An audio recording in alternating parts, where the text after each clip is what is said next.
Well, first of all, thanks for the question. And in terms of the importance of ethics and the importance of thinking about it very broadly, when you look at our mission statement, we talk about ethical leaders. So what does that mean?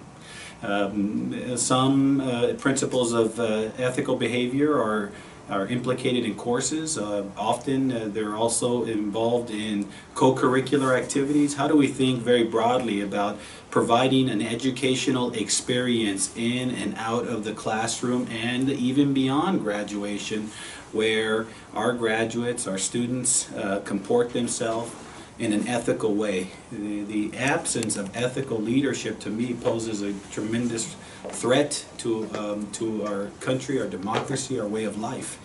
I remember reading a book on the life of Winston Churchill, who lived a remarkable life. We had his granddaughter, and she was the author of this particular book.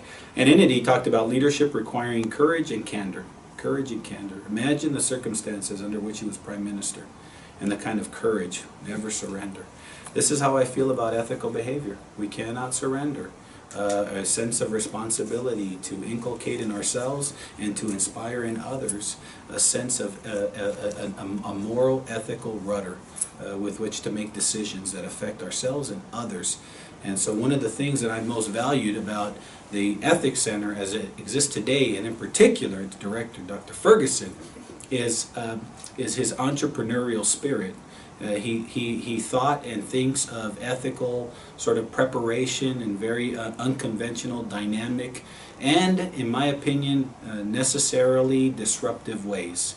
He thinks, where can we talk about this in ways that others haven't? And you all have done a remarkable job of insinuating ethical conversations into constituencies and corners that I don't believe occurred in the past.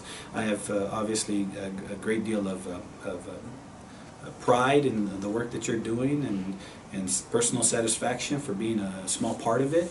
But in the end, it's always the talents and ethical drive of others that carry projects forward, as you have.